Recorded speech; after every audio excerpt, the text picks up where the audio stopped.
বর্তমান পেপার থেকে নেওয়া হচ্ছে। পেঙ্গুইনের সঙ্গে হাঁটাহাঁটি। আন্টার্কটিকায় 400 দিন গবেষণা শেষে ফিরলেন প্রীতম। এটি ব্রতিম দাসের লেখা। চারদিক বরফে ঢাকা, হু হু করে হাওয়া বইছে, তারই মধ্যে ঘুরে বেড়াতো পেঙ্গুইনের দল। দূরত্ব রেখে তাদের সঙ্গে চলতো হাঁটাহাঁটি। এদের মধ্যে কয়েকটি আবার ভীষণ কৌতূহলী। রিসার্চ স্টেশনের একেবারে কাছে চলে আসতো তারা, হাঁ করে তাকিয়ে থাকতো। হাত বাড়ালেই ছুঁয়ে দেখার সুযোগ ছিল, কিন্তু জারি ছিল কঠোর নিষেধাজ্ঞা। কোনোভাবেই পেঙ্গুইনদের গায়ে হাত দেওয়া যাবে না। বক্তা আবহাওয়া বিজ্ঞানী প্রীতম চক্রবর্তী দেশের হয়ে গবেষণা দক্ষিণ মেরুতে পড়েছিলেন 400 দিন। সদ্য ফিরেছেন জলপাইগুড়িতে, আর ফিরেই শোনালেন এই অভিজ্ঞতার কথা। বললেন, আমরা ছিলাম আন্টার্কটিকার পূর্ব প্রান্তে ভারতীয় রিসার্চ স্টেশনে, তার কিছুটা দূরেই রাশিয়ার রিসার্চ স্টেশন, রয়েছে চীনের গবেষণা কেন্দ্র। চোখের সামনে মা পেঙ্গুইনকে ডিম দিতেও দেখেছি। সেই ডিম ফুটে বাচ্চা হওয়ার পর পরিবারের নতুন সদস্যকে নিয়ে অন্যত্র চলে যেত পেঙ্গুইনের দল। চোখে মুখে ইশারায় যেন বুঝিয়ে দিত ওদের সাম্রাজ্যে আমরা এলিয়ান। তবে হ্যাঁ, সারা বছর পেঙ্গুইনের দেখা যেত না।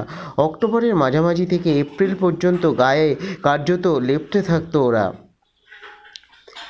আন্টার্কটিকায় কতটা বরফ গলছে, সেখানকার গ্লেশিয়ারগুলির কী অবস্থা, সেই সব খতিয়ে দেখার পাশাপাশি দক্ষিণ মেরুর ওজোনস্তর, তুষারপাত, তাপমাত্রা, বায়ুচাপ, রেডিয়েশন সহ নানা বিষয়ে গবেষণার সুযোগ পেয়েছিলেন জলপাইগুড়ি কেন্দ্রীয় আবহাওয়া দপ্তরের সায়েন্টিফিক অ্যাসিস্ট্যান্ট প্রীতম চক্রবর্তী।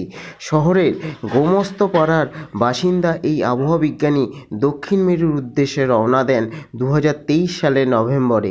প্রথমে গোয়ায় এনসিপিওর দপ্তরে রিপোর্টিং করেন প্রীতম। সেখান থেকে বিমানে কেপটাউন, তারপর ফের উড়ানে আন্টার্কটিকা। ফিরেছেন গত ডিসেম্বরে। বললেন, national centre for polar and ocean রিসার্চের উদ্যোগে আমরা দক্ষিণ মেরুতে পা রাখি।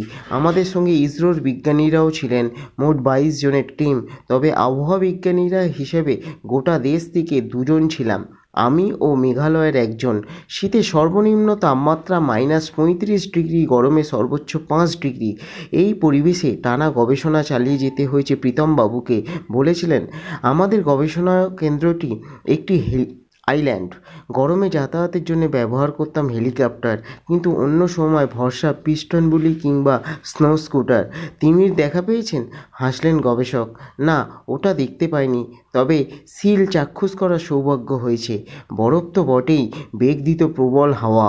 বললেন, ঘন্টায় 150 কিলোমিটার বেগে পর্যন্ত হাওয়া পেয়েছি। এপ্রিল থেকে অক্টোবর পুরোটাই ঢেকে যেত বরফে, বন্ধ হয়ে যেত উড়ান, জাহাজ। আগে থেকেই খাবার দাবার মজুত করে রাখা হতো। কেপটাউন থেকে খাবার আসতো, ভারত থেকেও কিছুটা যেত।